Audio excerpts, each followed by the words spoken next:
Hey guys, welcome back to another long historical ramble. So, if you're lying in bed, scrolling in the dark, trying to fall asleep while half listening to someone mumble about 16th century legal systems, well, you've found the right place. Tonight, we're talking about witches, not the broomstick kind, not the pointy hat, cartoon sparkle kind. We're talking about real women accused of witchcraft, dragged through mud, trials, and public shaming. And then, somehow, they had to go on living. Because contrary to what pop culture tells us, not every accused witch got burned at the stake. A surprising number survived, and their lives after the trials were often weirder, sadder, and more complicated than the trials themselves. So, let's dim the lights, breathe in, breathe out, and drift back to a world where your neighbor's cow could drop dead, and suddenly, you're the devil's mistress. Let's start in Europe, roughly the 1500. The witch craze was just warming up. Printing presses were spitting out new manuals on how to detect witches. Priests were giving entire sermons about old women who supposedly talked to cats, and everyone was just kind of okay with it. Because, of course, if you couldn't explain a thunderstorm, it had to be Gertrude from next door. Now, what happened after someone got accused depended on where they lived, who they annoyed, and how convincing they were at pretending to be ordinary. In some cases, women confessed under torture, because, really, who wouldn't after being stretched on a rack for 6 hours, and were executed? But in many others, they were acquitted, or the local judge just got bored halfway through the case and said, let her go. So let's look at what that actually meant. Imagine you're a woman in 1620s Germany. You've just been accused of consorting with the devil. They've shaved your head, because apparently hair hides witchcraft, and dunked you in cold water to test your guilt. If you floated, you were guilty. If you sank, you were innocent, but also drowning. And then somehow, you survive, you get declared not guilty, the crowd disperses, and suddenly, you're supposed to just go home, back to the same neighbors who tried to kill you last week. There's no sorry card waiting on your doorstep. No my bad basket of muffins. Your husband, if you still have one, might not even let you back in the house, because once the label witch stuck, it stuck. Even if the church cleared you, your community didn't. Surviving witches were often quietly exiled. They'd pack up whatever scraps they owned and move to another village, one where nobody knew their name. Or, more often, they stayed put but lived on the very edges of society. Avoided in the market, whispered about, blamed for bad harvests. It's basically the 1600s version of being permanently cancelled. Let's float over to Scotland around the same time. Scotland loved a witch trial. They were so efficient at it, you could almost call it an industry. But when the witch panic faded in the late 17th century, hundreds of accused women were still around, alive, traumatized, and technically free. Records show that some were sent to church penance benches. Imagine sitting in church every Sunday, in a special seat everyone knew was the sinner chair. While people stared at you for hours, that was your life now. Penance through public humiliation. Others were forced to make apology speeches. They'd stand in front of the congregation and declare that, no, they did not fly through the night. And yes, they did regret hanging out with cats too much. Then they'd go home, back to the same farm, the same neighbors, the same gossip mill. You couldn't win. Even if you didn't burn, your reputation did.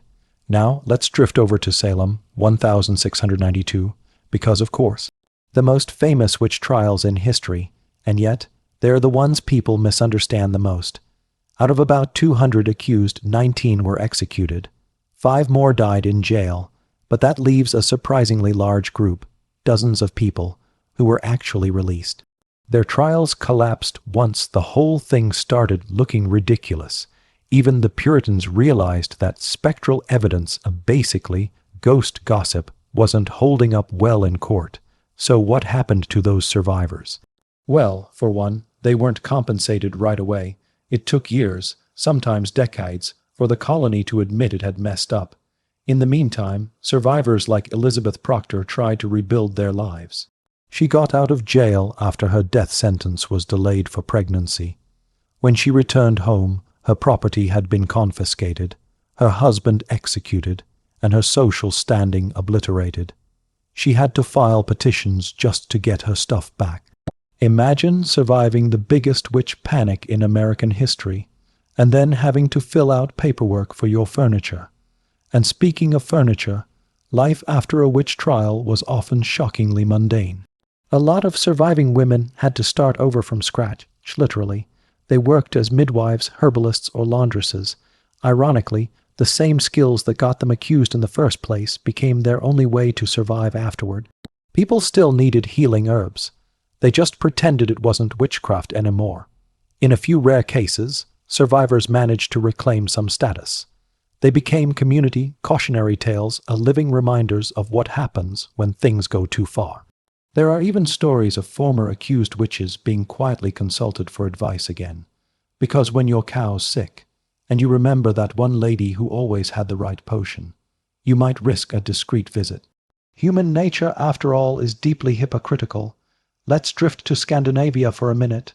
Sweden had its own witch hysteria in the 1660s, most famously, the case known as the Great Noise.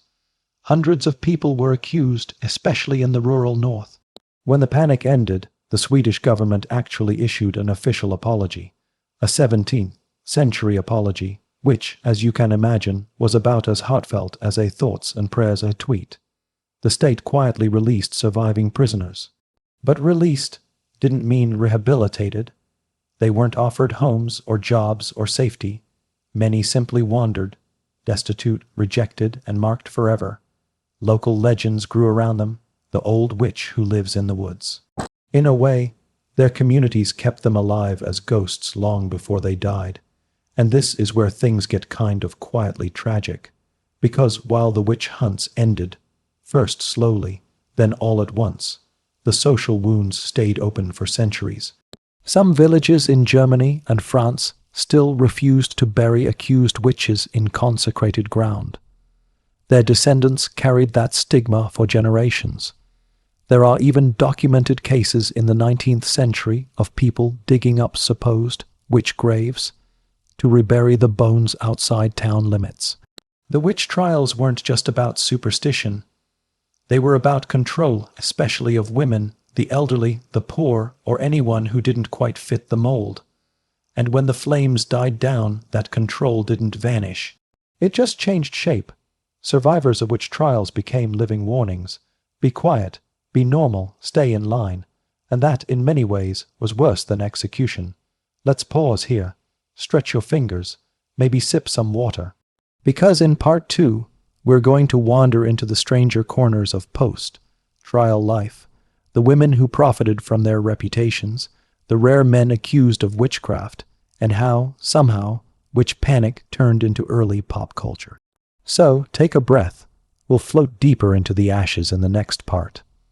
Let's drift a little further into the fog, where the smoke of those witch trials starts to thin, and life, somehow, went on.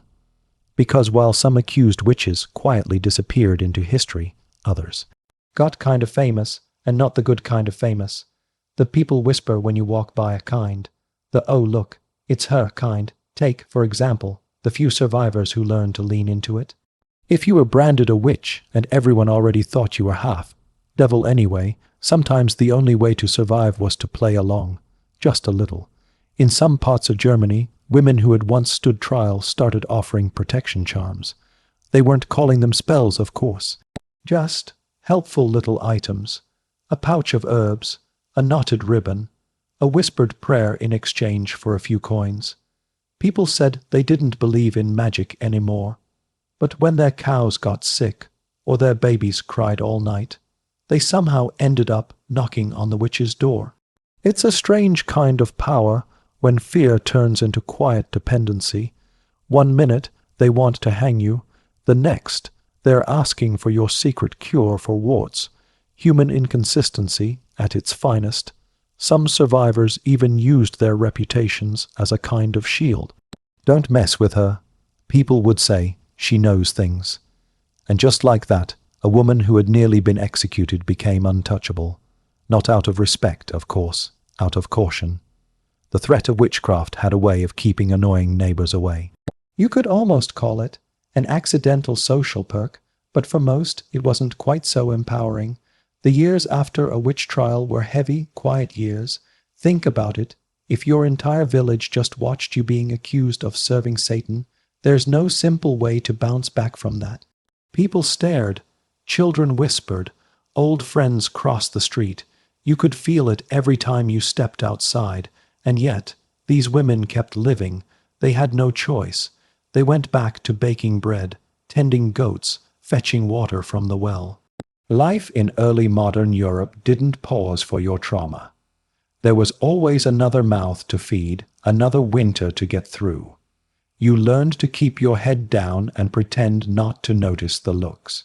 In England, some records show that accused witches ended up as beggars, not because they were lazy or helpless, but because their communities simply refused to hire them.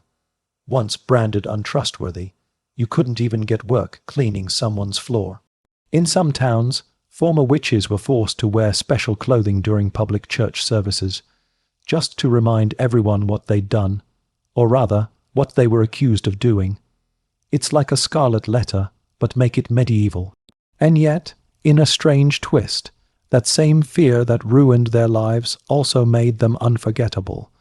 When you read old parish records, you sometimes find notes next to a woman's name, suspected witch, pardoned, released from prison. It follows her through every document. She might die decades later, but that one word stays written beside her name like a brand that never faded. Meanwhile, the people who accused her, they fade out of the records entirely. Their names vanish. The witch lives on, at least in ink. It's oddly poetic. The accused became immortalized, not as villains, but as curiosities. Centuries later, we're still talking about them, whispering their names into microphones while people fall asleep to the sound. But of course, it wasn't all whispered folklore and faint tragedy. There were men, too, accused witches who rarely make it into the popular stories. Because yes, men were tried for witchcraft, though far less often. Usually it happened when someone had a personal grudge to settle, or when they were just too strange for their own good. In Iceland, for example, the majority of those accused were men. They weren't seen as seductive devil worshippers, but as dangerous scholars, guys who supposedly used forbidden runes or charms to control the weather, which, to be fair, sounds kind of cool. But back then, it got you burned. One man, John Rognvaldson, was accused in 1625 for using a magical symbol to summon a ghost to kill someone, which, if you're keeping track, is quite the resume. He was executed, but others were acquitted and lived out their days in quiet suspicion, never trusted again. The idea of a male which confused people. The term warlock was technically available, but even that carried weird baggage. It meant oath breaker in Old English. So even linguistically, men didn't quite fit into the witchcraft box. They were seen as bad magicians, failed priests, or just unlucky scapegoats. Still, the social aftermath was the same. Whether you were a peasant woman in Essex or a shepherd in Norway, once accused, you were permanently marked. That's the thing about moral panics. They don't end neatly. The law might change, but the gossip never does. After the witch trials started dying down in the late 1600s, society didn't suddenly become enlightened. It just got quieter about it. The accusations stopped, but the belief stayed. People didn't stop believing in witches, they just stopped saying it out loud. Instead, superstition went underground. And that's where the surviving witches lived, half forgotten, half feared, like living ghosts haunting the edges of their own villages.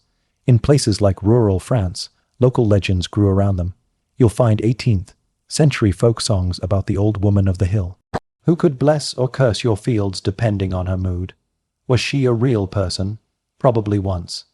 Maybe someone who'd stood trial 50 years before, who refused to leave, who became myth by sheer stubbornness. It's strange how history blurs like that, how a traumatized human being slowly becomes a fairy tale villain in the local imagination. A coping mechanism, maybe. It's easier to make a story than to remember the cruelty. Let's drift over to the 18th century now, when Europe was starting to call itself modern. Science was catching on. People were writing about reason, enlightenment, and progress. But in small towns, witchcraft accusations still flickered like dying candles. Old habits die hard. In 1717 in Poland, a woman named Katarzyna Wadecka was acquitted of witchcraft but ordered never to speak of her case again. Basically, the court told her, "You can live, but don't make this awkward for us." She obeyed. What else could she do? For the rest of her life, she lived quietly, almost invisibly.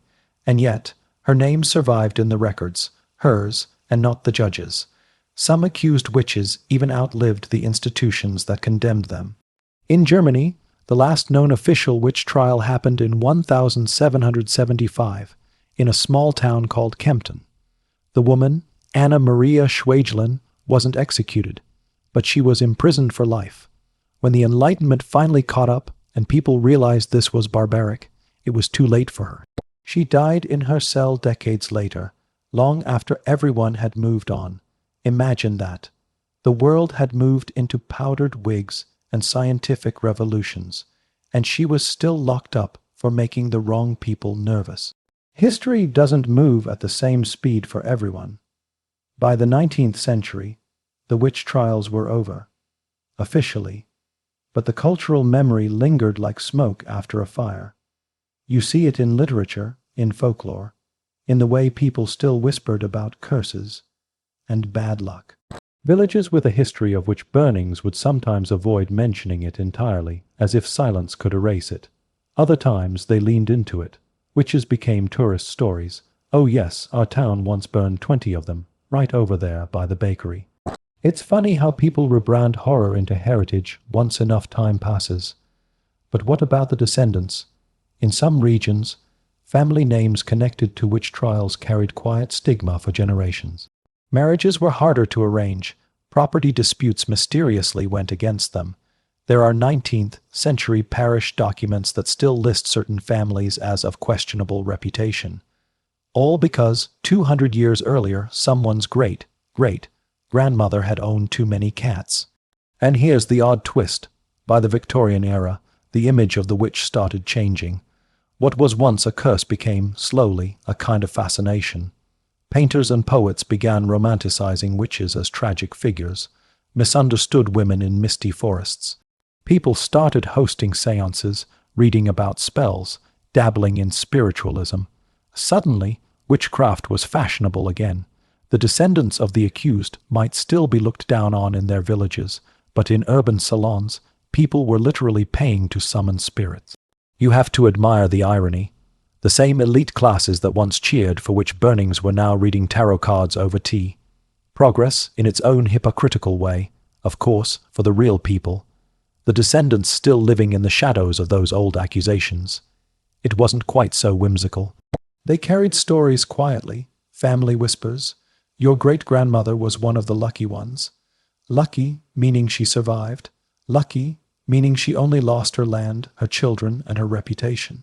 Words change meaning over time.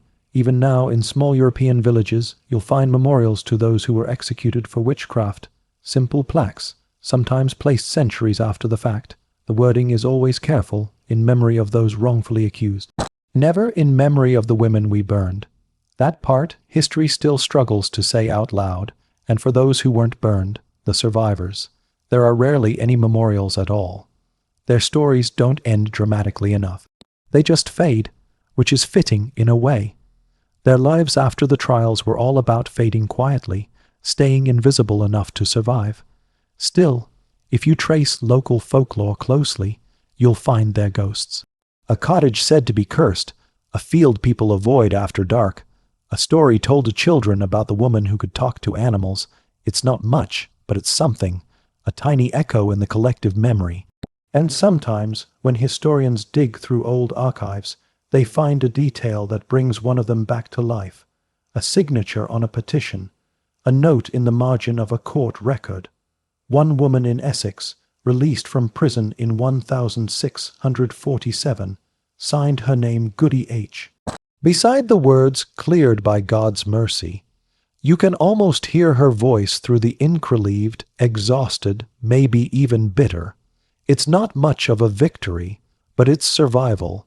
That's the quiet truth about witch trials. The real horror wasn't just the executions. It was the long, lonely life afterward. The decades spent pretending everything was normal while everyone pretended to forget. And yet, out of all this tragedy, something oddly powerful remained. Those same stories of persecution, of women surviving humiliation, became symbols of endurance centuries later. Feminist historians, artists, and writers reclaimed them, not as victims, but as early resistors of patriarchal control. It's a comforting reinterpretation, even if it glosses over how messy real life was. The actual survivors weren't thinking about empowerment. They were thinking about keeping their heads down and their mouths shut. But still, it's nice to imagine that somewhere in their quiet, weary persistence, there was a kind of defiance. As the centuries drifted on, witchcraft became metaphorical. The witch hunt turned into a phrase we use for any unjust persecution. You can almost hear the irony echoing through time. Once, people believed witches were everywhere. Now, we use the idea of witches to describe paranoia itself. History is funny that way. It reuses its own mistakes as moral lessons. So if you're lying there half asleep right now, somewhere between consciousness and dream, just imagine the silence that followed those last witch trials. The courtroom's empty, the flames out, the crowd's gone home. And somewhere in a small wooden house on the edge of a muddy village, a woman sits alone by her fire alive. Her hands tremble a bit when she pours water. The neighbors don't visit anymore, but she's breathing.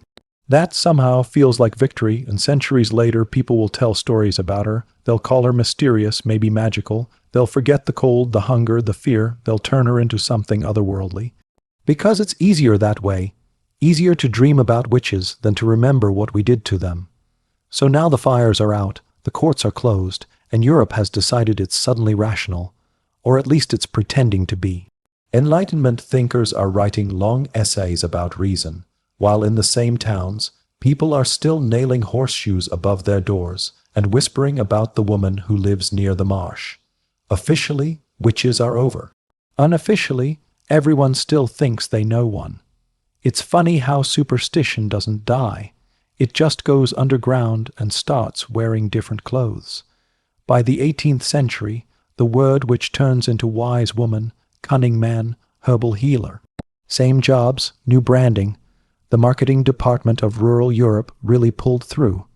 These people become part of everyday life again, except now they're tolerated as long as they keep things subtle. Need a charm for your cow? Fine. Just don't say it's a spell. Call it a folk blessing. Language fixes everything. In England, parish records mention cunning folk, offering cures for love, sickness, and lost property. Their customers were often the same respectable townsfolk who claimed witchcraft was nonsense. But apparently, it wasn't so nonsensical when your favorite sheep vanished or your lover stopped answering letters. There's a comfort in hypocrisy. It keeps society running. One of the most famous was a man named James Murrell, living in Essex in the early 1008. People called him the Wizard of Hadley. He carried around bottles of mysterious powders, muttered charms under his breath, and occasionally charged a few shillings to break a curse. He was exactly the kind of person who, 200 years earlier, would have been hanging from a rope. But times had changed. Now he was a local celebrity. His funeral was attended by hundreds, and afterward his house was considered haunted, because apparently he was too good at his job to stop working just because he was dead. That's the irony of the Enlightenment, reason and superstition living side by side, pretending not to notice each other. The philosophers were talking about the human mind, and in the next room someone was stirring a potion for their gout. Across the channel, in France, former witches were being recast as characters in rural legend. The revolution had swept away the church's power, but people still needed moral stories, so the tales adapted. The evil which became the symbol of old corruption, the mysterious crone who represented everything France, wanted to leave behind. Folk storytellers reshaped centuries of persecution into bedtime cautionary tales. Don't be greedy, don't betray your neighbors, don't listen to whispers in the dark. The witch, once a living person, had become a metaphor. That's usually what happens when history wants to tidy up its guilt. It turns people into symbols so no one has to think about their pain. By the Victorian era, witches were back in fashion, which must have been confusing for their ghosts. The same kind of women who would once have been burned for reading herbs were now painting delicate watercolor moons and writing poetry about nature spirits. Witches became romantic, tragic, beautiful, even. A good example is the 1008's fascination with the wise maiden archetype, innocent but powerful, misunderstood by society, usually dying gracefully at the end. Art galleries were full of them. If you've ever seen a Pre-Raphaelite painting of a sad woman staring into the distance while holding a plant, that's the witch rebranded for polite audiences. Meanwhile, in the countryside, the descendants of real accused witches were still dealing with the social residue. Families quietly changed surnames to distance themselves. In Scotland, some parishes refused to baptize children from tainted bloodlines well into the 19th century. It wasn't public policy, it was just people being people, which is somehow worse. Bureaucracy eventually forgets, gossip never does, but something else started happening around that time. The rise of folklore societies, those Victorian gentlemen with notebooks and ridiculous hats, meant that the stories of witches were being collected, catalogued, and published. Suddenly, what had once been taboo became cultural heritage. You can almost imagine some old woman in a cottage telling a story about her grandmother who knew the old ways, and a polite man scribbling it down for science. He probably didn't realize he was preserving the voices of the very people his grandfathers had tried to silence. The tone of those collections is oddly detached, specimen of rustic superstition. They'd write as if they weren't the same species, but because of them, fragments of the survivors' world survived, the little details of how they lived, spoke, healed, and believed. Without those notes, the quieter half of the witch story would be gone completely. It's tempting to think of all this as progress, from burning to romanticizing, but it's more like history doing its favorite trick, turning suffering into entertainment. The witch becomes a Halloween costume, a stage play, a moral fable, a tourist attraction. Towns that once executed women now host witch festivals and sell souvenir broomsticks. Come see where the witches were burned, the brochures say, as if that's something to celebrate. Maybe it's easier than confronting the truth. In Salem, for instance, by the early 20th century, the witch trials had become local branding. You could buy postcards of the execution hill. A few enterprising residents started selling witch pins. Tourists loved it. The irony is so thick you could spread it on toast. But underneath the kitsch, there were descendants of the original families who still carried a kind of uneasy pride. Being related to a witch had gone from shameful to marketable. America, always good at turning trauma into merchandise. Back in Europe, academic historians started re-examining the witch trials with a new lens. The early ones called it collective madness. Later scholars called it gendered persecution. Modern ones prefer mass moral panic. All accurate in their own sterile ways, but none of them quite capture the human exhaustion of the survivors. Imagine living through that hysteria and then having to explain to your grandchildren why people had once tried to hang you for owning too many herbs. It must have felt surreal. There are a few recorded interviews from the 18th century with elderly women who had survived accusations decades earlier. Their words are hauntingly flat. One woman in Bavaria told a visiting priest, "They said I flew through the night. I said I did not. They said I lied, so I said nothing more. That's it. No bitterness, no drama. Just the weary tone of someone who's learned silence as a survival skill." That tone might be the truest artifact left from the whole era. When you trace the witch story forward, you see how it slips into modern culture almost unnoticed. The late 19th century saw the birth of stage magic. the kind with top hats and rabbits. The word witchcraft re-emerged as magic, now sanitized, secular, and male-dominated. Houdini instead of Hecate. It's a fascinating swap. Take something once associated with powerless women and repackage it as entertainment performed by confident men in tuxedos. Society has always had a talent for rebranding power, and then came the 20th century, which, among its many hobbies, loved reinventing the past. Witches became icons again, this time of rebellion. Artists, writers, and later, filmmakers recast them as symbols of independence, sensuality, and defiance.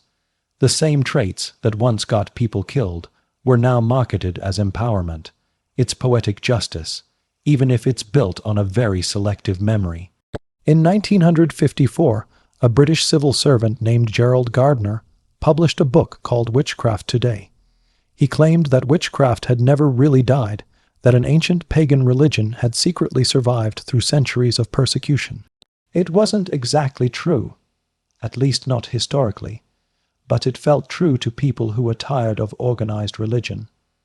Thus modern Wicca was born. The witch, once a figure of terror, became a spiritual guide for a new era of seekers. And somewhere in the background, the ghosts of the old accused women must have sighed, probably amused that it took humanity 4 centuries to apologize by turning their misery into a lifestyle brand. But there's something oddly tender about it too. The same word that once meant outcast now means self-possessed. The same symbol of fear becomes one of resilience. History loops back on itself, softening the edges until the horror looks almost gentle. Still, beneath the pop culture glitter, the older, quieter truths remain. In archives across Europe, you can still find faded ink where judges wrote acquitted for lack of evidence. Those words meant survival, but not redemption. The survivors rarely left more than that line behind. No memoirs, no long confessions, just that bureaucratic mercy note. And yet, those few words outlived empires. There's something beautifully stubborn about that. Modern historians have tried to trace what happened to those acquitted witches afterward. Sometimes you find them in tax records, living on smaller plots of land, often alone. Sometimes they appear as godmothers in baptism lists, which is almost heartbreakingly normal. Imagine being accused of flying with the devil 1 decade, and then being asked to stand at the baptismal font the next. Maybe that was a form of quiet forgiveness, or maybe people just needed another godparent and didn't want to talk about the past. Either way, life went on in its awkward human way. Every so often, you find hints that some of them found a strange peace. In the Austrian Alps, a local legend tells of an old woman named Greta, who was once accused but never tried. She lived to 90 and supposedly said on her deathbed, "They feared my shadow, but it kept them warm." Probably not a real quote, but you can see why it stuck. It's the kind of line people invent when they want to believe that the oppressed had the last word. And maybe that's the real afterlife of the witch trials. Not the religion or the pop culture, or even the academic debates, but the small, stubborn stories that people kept telling because they needed to believe someone survived. Every time a child heard a bedtime tale about a witch in the woods, part of them also heard the echo of the real women who once lived there. That's how memory works. It hides in the stories we think are make-believe. Even today, excavations sometimes uncover artifacts from that era. Witch bottles filled with pins, buried under old houses, shoes placed in chimneys for protection, superstitions fossilized in clay and dust. Archaeologists catalog them like curiosities, but they're really fragments of fear, bits of comfort against an invisible threat. Somewhere, a former accused woman probably buried one herself, just in case. Old habits die slower than we think. If you walk through European towns at night, those small cobbled streets with lamps that look too weak to bother the dark, you might notice certain corners feel heavier. The locals sometimes avoid them without knowing why. Maybe it's superstition, or maybe it's the long echo of centuries of whispered blame. Places remember things even when people forget. But then again, forgetting isn't always bad. Forgetting lets life move forward. The survivors understood that better than anyone. They built new lives from the ashes of suspicion, and when their time came, They were buried quietly like everyone else. No monuments, no trials, just rest. And now, hundreds of years later, we dig them up again. Not their bodies, but their stories. We pick through them gently, trying to make sense of how fear works, how people turn on each other, how they recover afterward. It's a strange act of resurrection. History loves to exhume what it once buried. If you think about it, that's kind of what every witch story is. Someone wronged, forgotten, and then reimagined. A slow transformation from terror to tale to symbol. Maybe that's why people still find comfort in the word. It carries both the wound and the healing. So here we are, centuries later, lying in our warm rooms, listening to a story about people who lived and died under the weight of superstition. The world feels more rational now, or at least we like to think so. But whenever something strange happens, we still look for someone to blame. Maybe not witches, but someone. The pattern never really went away. It just changed names. If the old survivors could see us now, Googling moon phases, watching shows about spells, wearing pentagrams as accessories, they'd probably shake their heads, or maybe they'd smile a little. Because, deep down, we're still fascinated by the same questions. Who has power? Who loses it? And what happens when fear meets imagination? And if you listen carefully, beneath all the noise of modern life, you can almost hear their calm voices saying, it was never about magic. It was about how people treat each other when they're afraid. The rest is just smoke. And so, as the fires dimmed and the crowds went home, the quiet part of the witch story began. The trials had ended for many, but the echoes of fear didn't vanish with the smoke. Villages didn't simply move on. People remembered who had accused whom, who had stood silently watching, and who had enjoyed it a little too much. In small European towns, gossip had a longer shelf life than bread. Women who had been accused but somehow survived the ordeal, perhaps through a clerical error, a bribe, or because the judge got distracted, often returned home to a world that still saw them as guilty. Their names were whispered with a mix of pity and suspicion. She's back. Someone might murmur at the market, pretending not to stare. They were often forced to live at the edge of town, away from the wells and the churches, where people could safely pretend not to see them. Many former witches tried to rebuild their lives, some remarried, some became midwives or herbal healers again. Ironically, the same roles that had gotten them in trouble to begin with, and a few just disappeared into the woods, finding solitude more comforting than forgiveness. If you were a woman labeled as witch once, you never really shed it. It clung to you like smoke. Let's drift a bit north to Scotland. Their witch trials were particularly brutal, because the Scots loved a good moral panic almost as much as they loved a good sermon. After King James VI, yes, the same James who gave us the King James Bible decided witches were a direct threat to his crown. The Scottish witch hunts exploded. Hundreds were tortured, strangled, or burned. But after the frenzy died down, surviving accused women lived under a kind of social quarantine. Some were forbidden from returning to their villages. Others were ordered to attend church every Sunday so the community could keep an eye on them. Imagine showing up to worship under 100 cold stares, every cough sounding like an accusation. In Germany, the witch craze had hit even harder. Towns like Würzburg and Bamberg went on purges so intense that entire families were erased. But a few who managed to walk away had to live with the fact that everyone they'd ever known was gone. Their homes confiscated, their land taken. So what did they do? Some became wandering beggars. Others found refuge in abbeys or among relatives who lived far enough away to be safe from the gossip.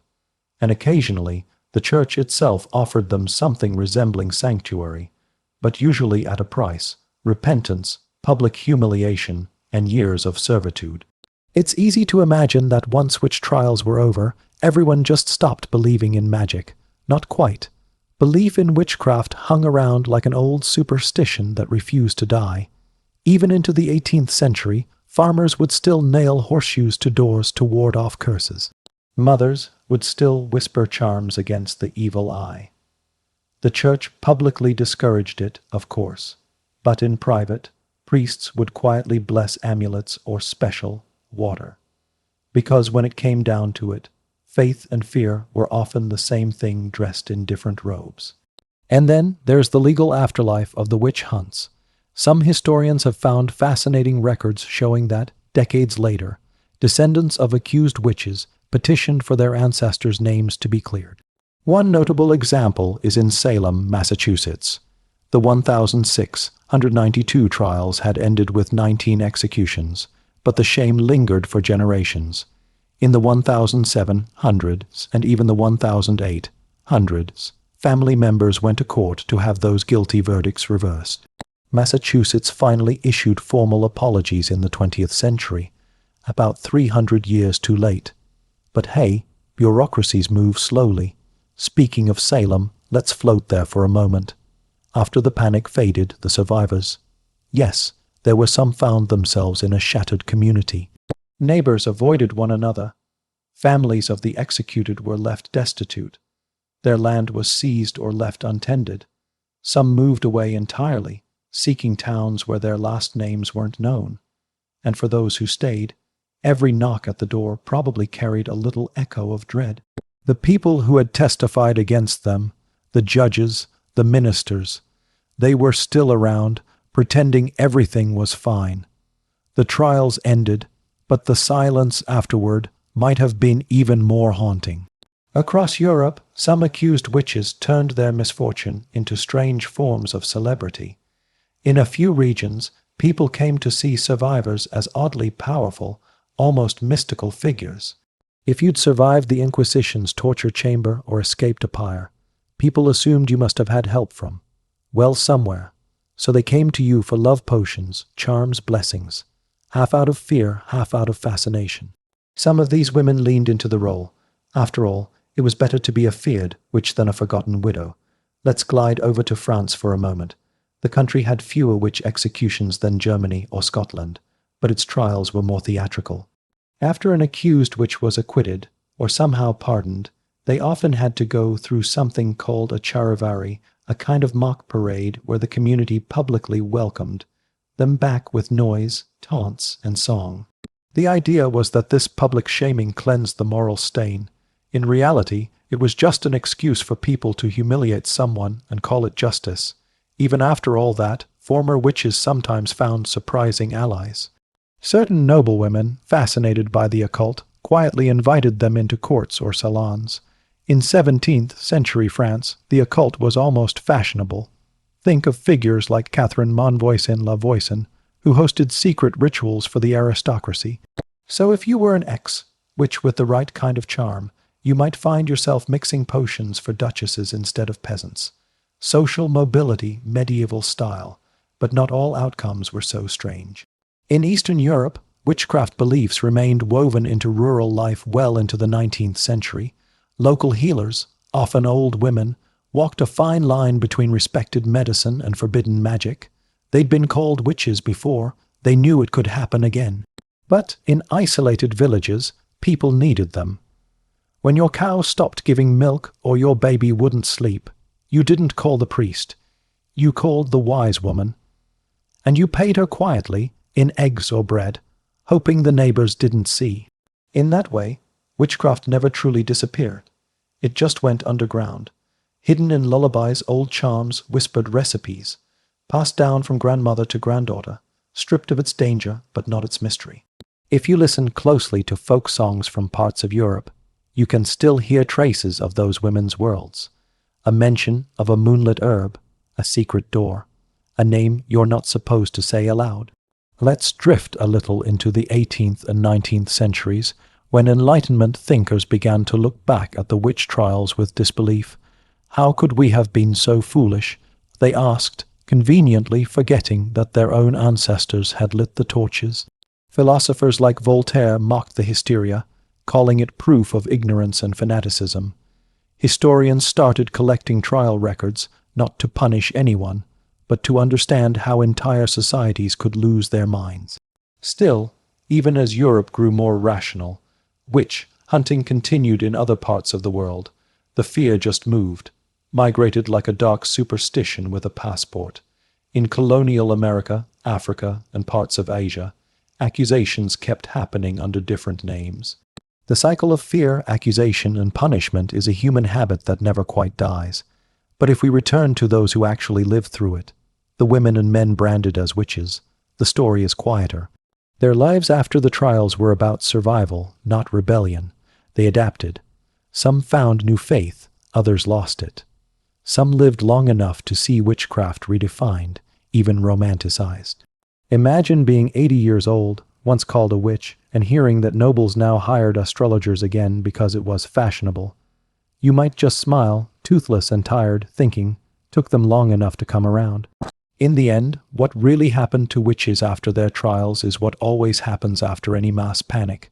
People forgot, the documents yellowed, the fires went out. But somewhere, someone's great grandmother still carried the memory of being called dangerous just for being different.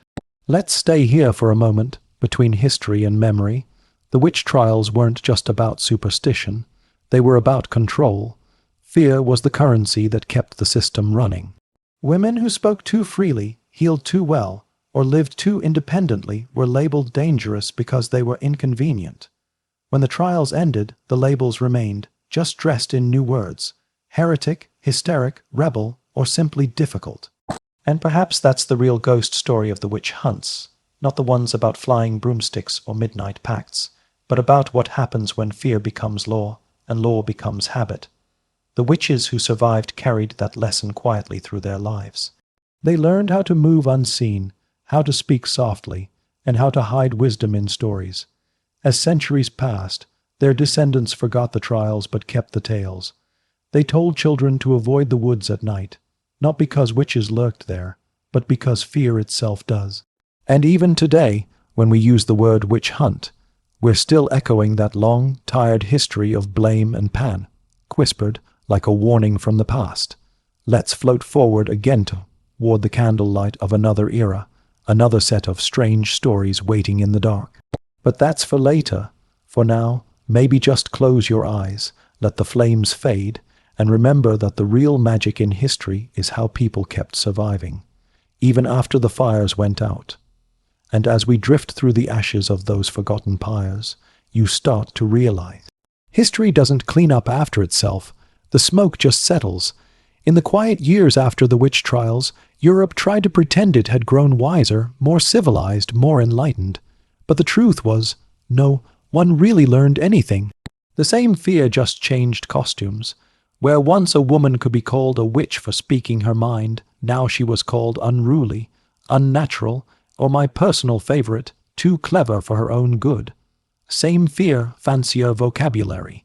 By the late 1600s and early 1700s, the courts had mostly stopped burning people for witchcraft, but society kept burning reputations instead. It was quieter, but no less cruel. Let's float over to England for a moment. By the early 18th century, witch trials had mostly died out there, but not because people stopped believing in witches. They just got bored of killing them. The public had moved on to other forms of entertainment, like debtors' prisons or public hangings, or just gossiping about the royal family, which was always its own kind of witchcraft. Still, witchcraft laws technically remained on the books until the 1730. So if someone wanted to accuse you, they still could. There's a case from 1712 that's almost comically late. Jane Wenham, known as the Witch of Walkern. She was a poor widow who got caught in the crossfire of village feuds. The local magistrate, bless him, decided she'd been flying around at night. But the judge in London, clearly tired of the nonsense, dismissed the case. He basically said, "Let's stop embarrassing ourselves." Jane lived out her days quietly, under the watchful eyes of people who still whispered about her every time a cow got sick. In a way, that sums up the afterlife of witchcraft in England. The law let it go, but the people never really did. Even into the 19th century, old women were still harassed, sometimes beaten, for being witchy. The newspapers would call them cunning folk or fortune-tellers, but everyone knew what that really meant. They were still scapegoats, just without the legal paperwork. And while we're hovering in that era, let's peek across the channel again. France had its own hangover from the witch hunting age. During the Enlightenment, Paris salons were full of clever people declaring that witchcraft was superstition. But those same salons were also filled with fortune-tellers, tarot readers, and alchemists. It's as if people said, magic isn't real, and then immediately paid someone to read their palm. One famous case is that of the fortune-teller Catherine Cadier in the 1730s. She wasn't burned, but her trial showed how the old fears could easily find new shapes. Instead of calling her a witch, the church called her possessed, which, if we're being honest, was just the rebranded 18th century version of witch. Society likes to update its paranoia every few decades. By the time you reach the 19th century, witchcraft had become less about fear and more about curiosity. The Victorians, with all their seances and ghost clubs, were absolutely obsessed with the supernatural. They'd gather around tables trying to talk to the dead, while also pretending to be scientific about it. You could almost hear the ghosts sighing, "Didn't we already go through this?" But even then, the real witches, the wise women, the herbalists, the midwives, still existed. They weren't calling themselves witches, of course. They were just doing what they'd always done, healing, helping, existing quietly on the edge of things. They passed down old charms and remedies without calling them magic. A tea for bad dreams, a charm against toothache, a whisper over a wound, centuries of wisdom hidden behind a polite smile and a wooden spoon. Now, let's drift a little farther east, to Poland, Hungary, and the Balkans. In rural villages there, which beliefs never fully disappeared, through the 1800s and even early 1900s, peasants still told stories about night witches who drained life or cursed livestock. The local priest might deny it on Sunday, then sneak out on Monday to have a healer bless his sick cow. It was that kind of coexistence, half faith, half fear, fully human. Some of those so-called witches even became folk heroes. In Poland, there are old songs about women who outsmarted priests and nobles, turning their accusations into riddles. In Romania, the word vragitor, which could mean both a sorceress and a wise woman. It depended entirely on whether she'd helped or annoyed you. Which, honestly, is probably how it's always been. Meanwhile, across the Atlantic in the young United States, the memory of Salem lingered like a guilty whisper. People claimed they'd outgrown superstition, but then came the Great Awakenings, with preachers warning about Satan lurking everywhere. And if you looked closely, you'd notice that every moral panic in America, whether about witches or communists or anything else, followed the same rhythm: fear, accusation, confession, regret. Salem never really ended. It just changed costumes too. Let's move gently into the modern era now, the 20th century, where witchcraft was no longer a crime but started to become trendy again. In the 1940s and 50s, a man named Gerald Gardner in England began talking about an old religion called Wicca. He claimed it was a survival of ancient witchcraft. Historians later debated that claim endlessly, because historians love nothing more than ruining a good story. But whether or not it was ancient, it was certainly new. Gardner's witches weren't hiding in fear. They were dancing under the moon, publishing books, and forming covens. The irony is delicious. For centuries, people were burned for allegedly doing magic. Then, a few hundred years later, people started doing it on purpose, and calling it self-care. Gardner's Wicca grew into a global movement, blending old folk beliefs with modern spirituality. And if you asked one of those 1950s witches what she thought of the old trials, she might have said something like, "They were afraid of our power," which is both empowering and, well, not historically accurate. But you have to admit it's poetic. Even more ironically, some of the earliest modern Wiccans tried to get legal recognition as a religion. In the 1950s and 60s, British officials actually had to debate whether witchcraft was protected under freedom of religion laws. Imagine that after centuries of burning witches, the government now had to consider giving them tax exemptions. That's progress, I suppose. Meanwhile, historians were busy re-examining the old trials. Feminist scholars in the 1970s and 80s reframed the witch hunts as a gendered genocide, an organized campaign to suppress women's autonomy. There's truth to that interpretation, though not every trial fits neatly into it. Still, it resonated. The witch became a symbol of resistance, of female strength, of the power that frightened men in wigs. From there, the witch figure wandered back into art, film, and literature. No longer the crone or the monster, but the misunderstood outsider.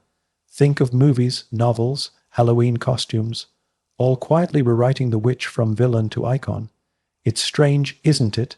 The same figure that once symbolized evil now symbolizes freedom. Time has a sense of humor, yet underneath all the glitter and empowerment, the shadow of the old fear remains. Even today, in some parts of the world, rural Africa, Papua New Guinea, parts of India, people are still accused of witchcraft and punished, sometimes violently. It's not history there, it's the news, which makes the bedtime calm of our Western perspective feel a bit uneasy. The witch hunts didn't end everywhere. They just went quiet in places with better lighting. And so, when we ask what really happened to witches after their trials, the answer stretches across centuries. Some survived and lived quietly. Some reinvented themselves. Some were forgotten, their names lost in records that nobody bothered to preserve. Others were resurrected, not as people, but as symbols.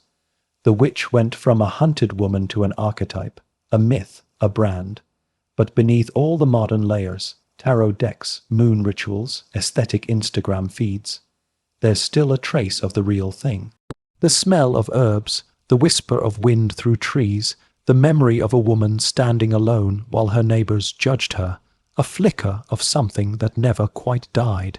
So maybe the real answer is, they never went anywhere. They just changed shapes like smoke.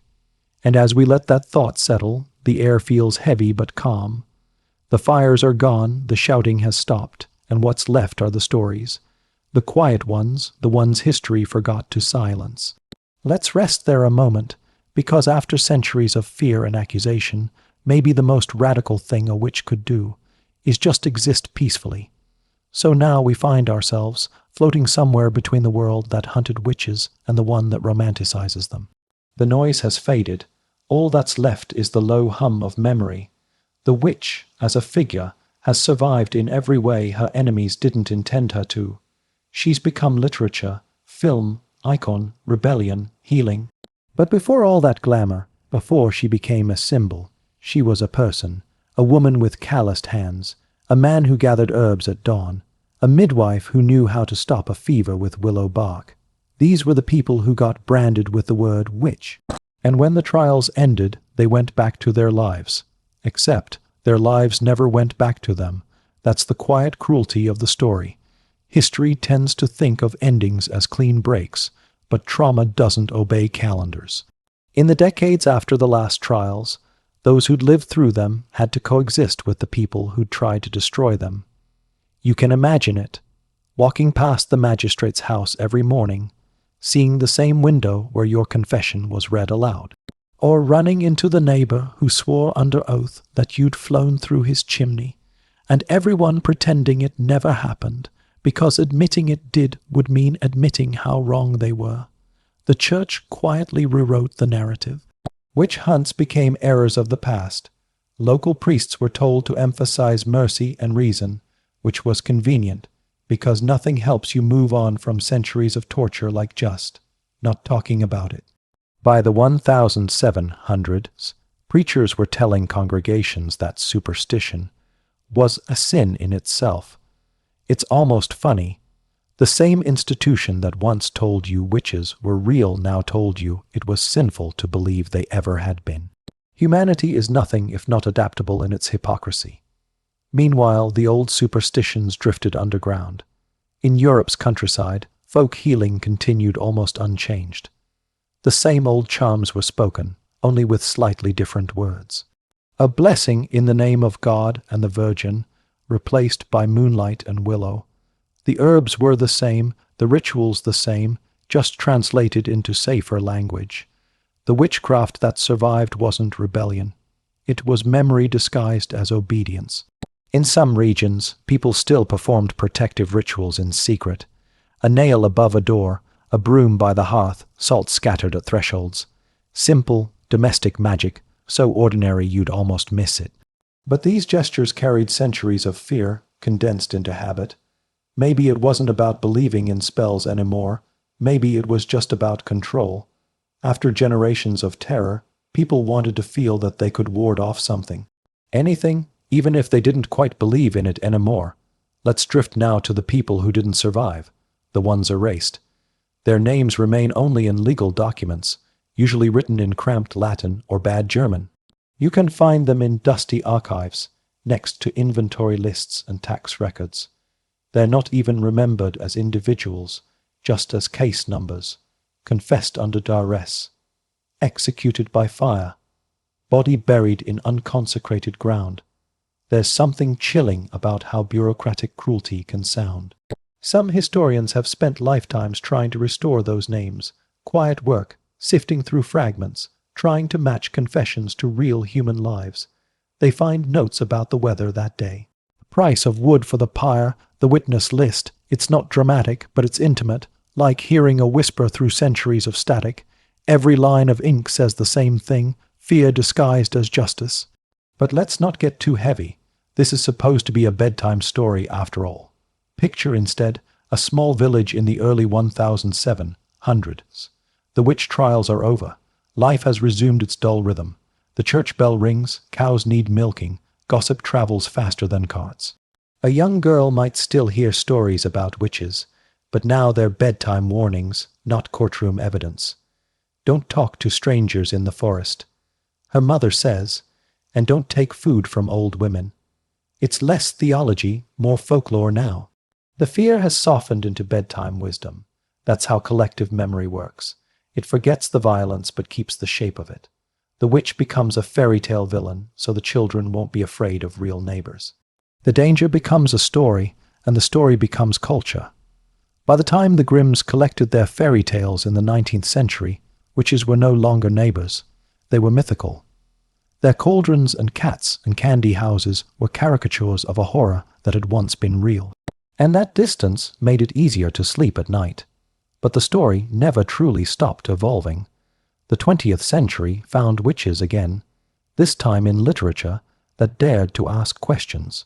Writers like Arthur Miller, with The Crucible, turned the witch hunt into a metaphor for hysteria and moral panic. The same dynamic, fear feeding on itself, replayed in politics, ideology, and even social media centuries later. We've just replaced spells with headlines, cauldrons with comment sections. Humans never really change, we just update the vocabulary of our panic. Now, if you were a real witch, a person who actually practiced folk magic or herbalism or anything resembling it, modern times were both better and worse. Better because nobody was setting you on fire. Worse because modern people love to commercialize everything. What was once sacred knowledge got turned into marketing. Witchcraft became a shelf at a bookstore or a trend on TikTok. You can buy moon water now, packaged neatly with a label and shipping fee. Somewhere, an old midwife from 1620 is rolling in her grave, whispering, "You're doing it wrong."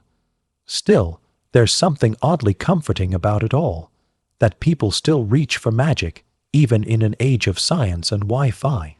Maybe that's the real legacy of those accused witches. Not the spells, but the yearning behind them. The desire to feel connected to nature, to control the uncontrollable, to whisper a word and make the world bend a little. That instinct outlived every pyre. Let's float back to the survivors one last time. Those who lived long enough to see the world forget what it had done. Many grew old quietly, becoming strange, solitary figures in their towns. Children might have feared them a little, but adults often came to them for advice anyway. The irony is that after centuries of killing witches, people eventually realized they still needed them. Who else knew which herbs to use for childbirth, or how to soothe a fever? They didn't call it witchcraft anymore. They called it wisdom, and maybe, at last, that was a kind of redemption. By the 1800s, in some places, local historians began collecting old witch stories as folklore. They'd interview elders who remembered the last trials, scribbling down their words by candlelight. My grandmother said her neighbor was accused. One might recall she was innocent, of course. The tone had changed from fear to embarrassment. People began to realize what the trials had really been: mass paranoia, not divine justice. They shook their heads, saying, "We were ignorant then." But the truth is, ignorance always feels like someone else's past. In the quiet margins of history, though, a different memory survived. The idea of the witch as not evil, but powerful. Dangerous not because of what she did, but because of what she knew. That's the version that crept forward into folklore, literature, and art. A shadowed figure who understood things others didn't. A woman outside the rules, living by her own rhythm. Maybe that's why the witch endures. Every era gets the witch it deserves. In the 1600s, she was a scapegoat. In the 1800s, a fairy tale monster. In the 1900s, a symbol of rebellion. In the 2000s, she's a lifestyle brand. But beneath all those versions, there's still a heartbeat, a reminder that power, when feared, always attracts fire. And as we drift toward the end of this long, sleepy journey, picture the last flickering embers of the last witch's pyre dying out under the night sky, the crowd gone, the officials satisfied, the silence returning. Somewhere in that silence a wind stirs the ashes and carries them into the fields, into the soil, into the roots of things. Maybe that's the real ending. The witches didn't vanish. They became part of the land itself. Every herb, every whisper of wind, every superstition that still lingers. Centuries later, we tell their stories not with torches, but with curiosity, sometimes pity, sometimes admiration. The fear is gone, replaced by fascination. That's how history heals in its slow, uneven way. The same world that once burned women for knowing too much now writes essays about how misunderstood they were. It's progress, sure, but it's also irony at its finest. So if you've made it this far, if you're still awake through all these centuries of paranoia and pyres, take a deep breath. You've just wandered through one of humanity's strangest nightmares and come out the other side. The witches are gone, but their shadows linger. They live in our language, in our stories, in every warning that starts with, "Be careful." The next time you hear someone call another person dangerous for thinking differently, maybe you'll remember them. The midwives, the healers, the dreamers, the ones who lit candles against the dark. The ones who were punished not for what they did, but for what they represented. And maybe, just maybe, that memory will keep a little light burning where the fires once were. Now the hour's late, the candles are almost out.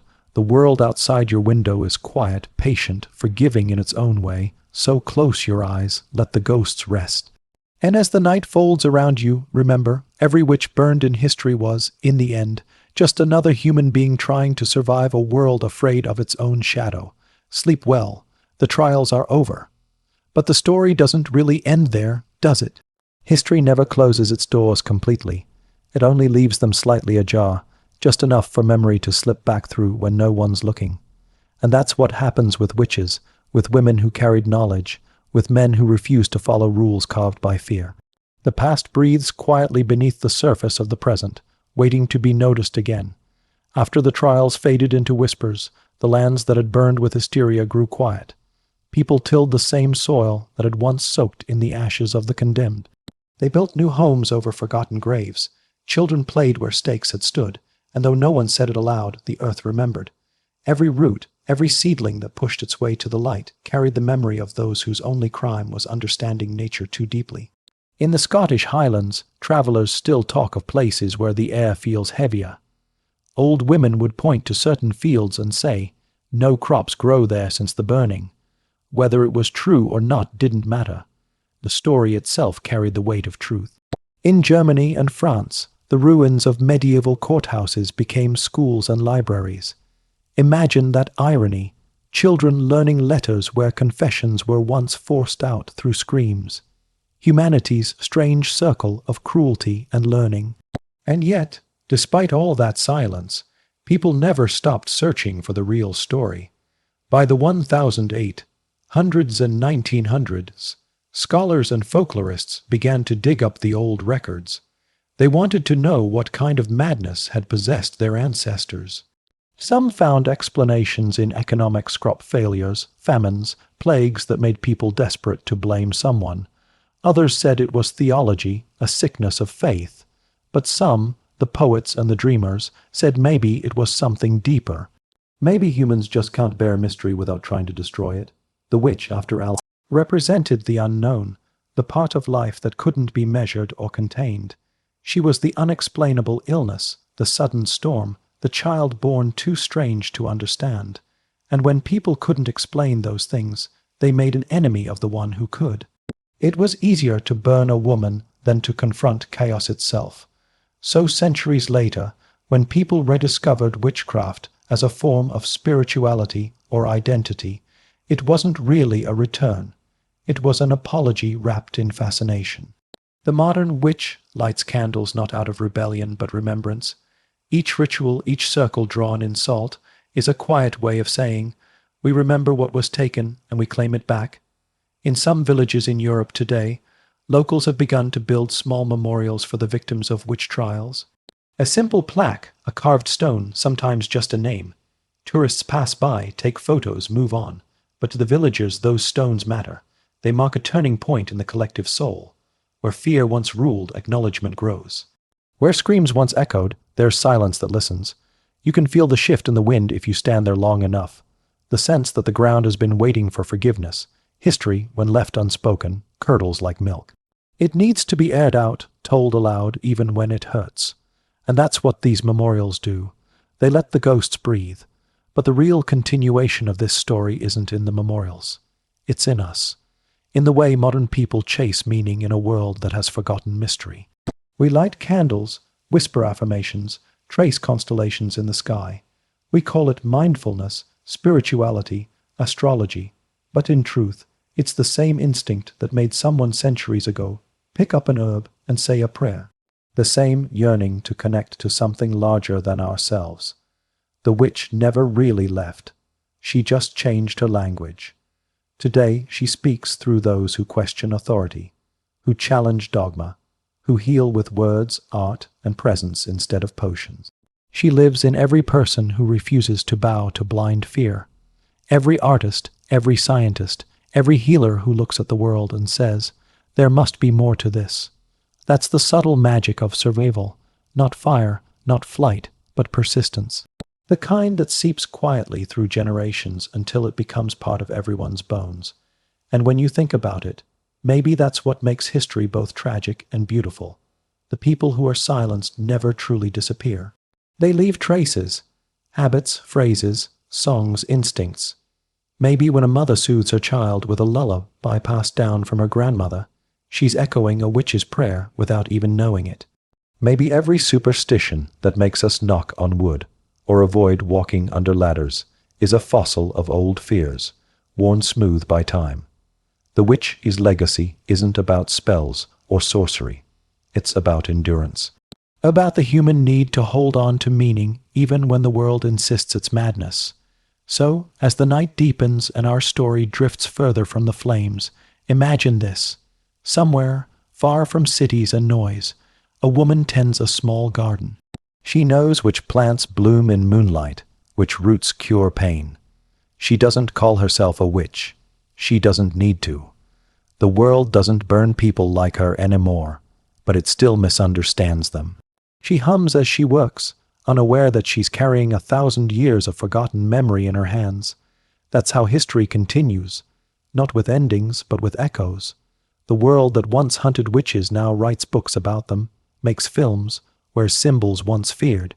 And though it might look like justice, it's really just another kind of longing. We romanticize what we once destroyed because we recognize, deep down, that we lost something when we did. Something wild, intuitive, sacred. Something that connected humanity to the earth before logic built walls between them. And if you listen closely, to the rustle of trees, the crackle of fire, the silence after a storm, you can almost hear it. The quiet voice of the past saying, remember me not as evil, but as part of you. That's the secret ending of every witch story ever told. The witches weren't monsters, they were mirrors.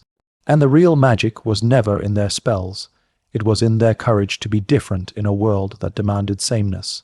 So, as we stand centuries away from the flames that once lit the night, the least we can do is look back, not with fear, but with understanding. The past isn't asking for revenge, it's asking to be seen, to be learned from, to be honored, and maybe that's the truest spell of all, remembrance.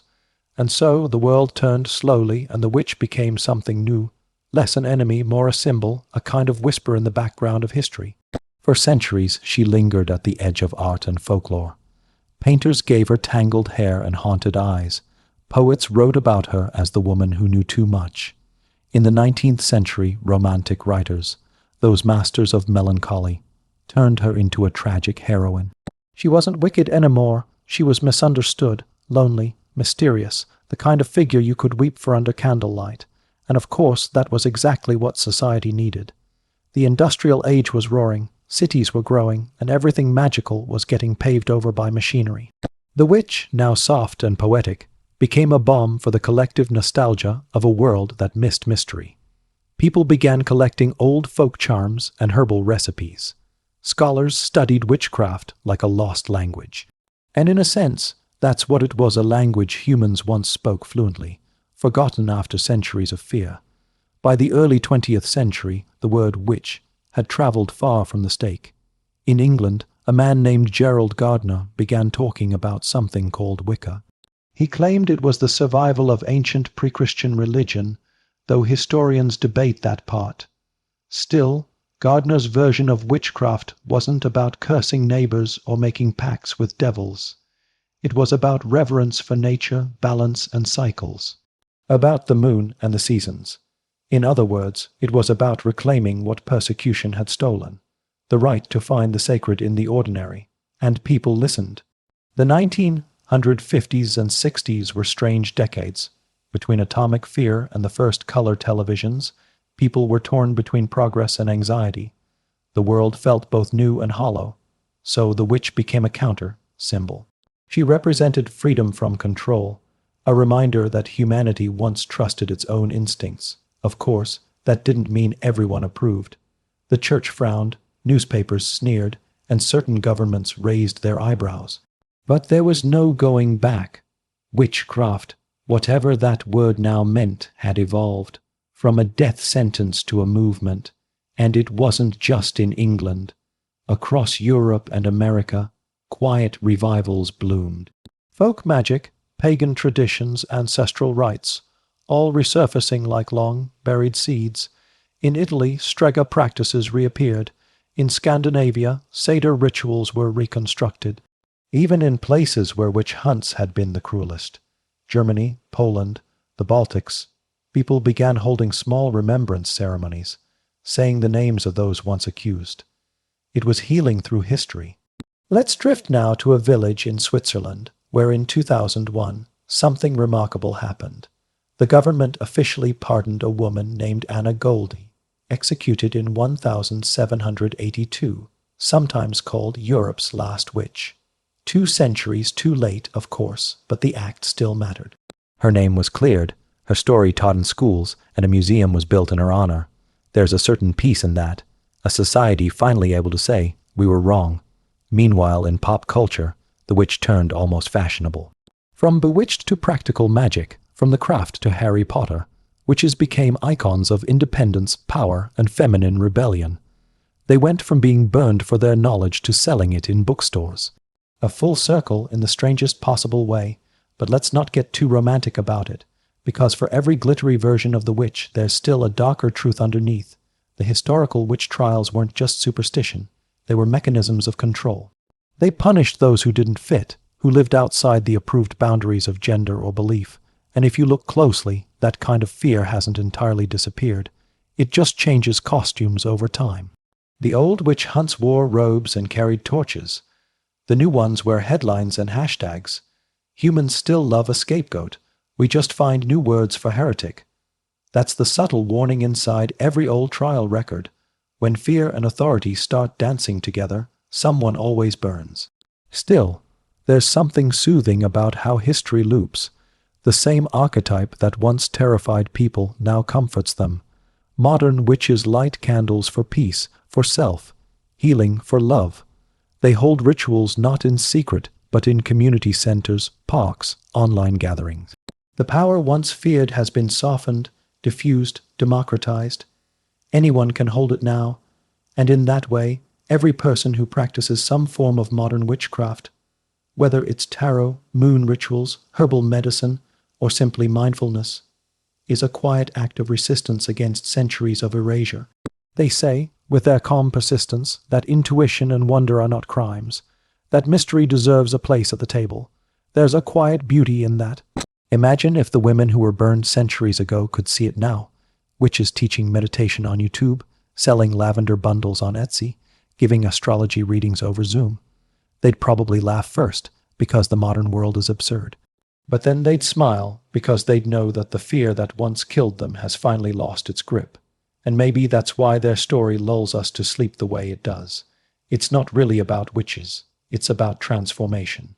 About the strange, slow process by which pain turns into wisdom, fear into folklore, and superstition into symbolism. The fires of the past become the candles of the present. The screams turn into songs. And the silence that follows. That's where peace begins to form. As we drift toward the end of this long night's story, think about this. History's ghosts don't always want vengeance. Sometimes they just want acknowledgement. To be remembered gently, not as villains or martyrs, but as people who lived, hoped, and hurt like anyone else. The witch trials weren't about devils. They were about humanity's deep discomfort with uncertainty. And the moment we accept that not everything needs to be controlled, maybe the witch finally rests. So tonight, as the world hums quietly outside your window, you can close your eyes knowing this. The witch's story isn't one of horror, but of return. She walked through centuries of darkness and somehow found her way back, not to power, but to peace. And maybe that's how every story should end, not with fire, not with fear, but with understanding, whispered softly across time. The witch is gone, the witch remains. Both truths can exist at once. Now breathe, the night has learned its lesson. And somewhere in that soft space between memory and forgetting, she lingers still. The witch, that timeless shadow on the edge of history, quietly watching humanity learn, stumble, unlearn, and begin again. Every era gives her a new costume, a new name. Sometimes she's a healer. Sometimes she's a scholar. Sometimes she's just the neighbor who sees too much and says too little. She doesn't demand recognition. She simply exists, like the hum beneath a song. You can almost sense her presence in the corners of museums, in the handwritten letters of women whose lives never made it into history books. The faint signatures of the accused, the ink barely legible, the paper worn thin. When you read those trial records, she confessed to flying with the devil. You can almost hear the sigh behind the words. It's not a confession, it's exhaustion, the kind that comes from knowing you'll never be believed no matter what you say. And that's perhaps the deepest layer of the witch's afterlife. Not the legends or rituals, but the quiet, enduring weight of disbelief. The way truth can be so fragile in the hands of power. The witch hunts weren't fueled by spells. They were fueled by paperwork, by men with titles and seals who stamped fear into permanence. Those documents survived longer than the people they condemned, and in their survival lies the lesson. Bureaucracy can be just as cruel as fire, but even that, over time, became part of the strange alchemy of history. Because those same records that once ensured execution are now used to remember, to understand, to mourn. Each transcript, each verdict, is a piece of evidence, not of guilt, but of what happens when reason forgets compassion. It's uncomfortable reading, but necessary. Humanity has a habit of turning its lessons into bedtime stories, as if softening the edges could make the past less real. But some things shouldn't be softened too much. They should just be spoken quietly like this. And if we listen, we begin to see how much of the witch's story still lives in our language. Think of all the phrases we use without thinking. Charmed, spellbound, bewitched. Even the word glamour once meant a magical illusion. Every time we use them, we're echoing a world that believed in invisible forces shaping the visible one, a world that was terrified of that idea, and yet never stopped longing for it. There's a strange poetry to that contradiction. Humans fear mystery but crave it too. We burn it at the stake, then dig through the ashes hoping to find it again. It's the eternal cycle of belief. Destroy what you don't understand, then spend centuries trying to understand what you destroyed. And maybe that's why the witch endures so powerfully. She's a reminder that the line between wisdom and heresy, between reverence and rebellion, is always drawn in pencil. It can be erased, redrawn, reimagined. Every time we think we've buried her, she rises again, not as a warning this time, but as a whisper, a quiet suggestion that perhaps knowledge doesn't have to come with fear. You see it most clearly in modern witchcraft communities. They're not about darkness or curses. They're about mindfulness, intention, the quiet rhythm of the natural world, about lighting a candle not to summon anything, but to remind yourself to pause, to breathe, to be present. It's almost funny, really, centuries of paranoia about devil worship, and it all comes down to self, care and herbal tea. The same herbs that once got someone condemned are now sold in organic markets. Rosemary for protection, lavender for peace, progress, one scented candle at a time, but beneath the gentle irony, there's something profoundly healing about that. The idea that what was once forbidden can become comforting. That humanity can evolve past its own fear, even if it takes hundreds of years. It's slow work, the kind of change you barely notice until one day you realize the word witch no longer makes people flinch, it makes them curious. And yet, there's still a quiet ache in the story, because for every modern witch lighting a candle in peace, there were countless others who never got the chance. Women and men whose lives were cut short not for any crime, but for the simple act of being different. It's important to remember that, to keep them in the story, not as ghosts to fear, but as people who deserve to be mourned. Sometimes, when historians visit the old trial towns, Salem, Wurzburg, Bamberg, North Berwick, they describe a kind of stillness in the air, the kind that feels like a pause between heartbeats. You can stand in a sunlit square, surrounded by cafes and souvenir shops, and still feel it, that faint, invisible residue of sorrow, not haunting exactly, more like the earth holding its breath. And maybe that's what the afterlife of the witch really is, not spirits floating around in the dark, but memory lingering in the soil, waiting for recognition. Every generation that stops to tell her story adds a little warmth back to that cold ground. Every person who learns what happened pulls one name out of silence. It's slow resurrection, the kind that doesn't need miracles, just empathy. So when you hear the word witch, maybe let it settle differently in your mind, not as a figure from fairy tales or horror films, but as a reflection of something deeply human.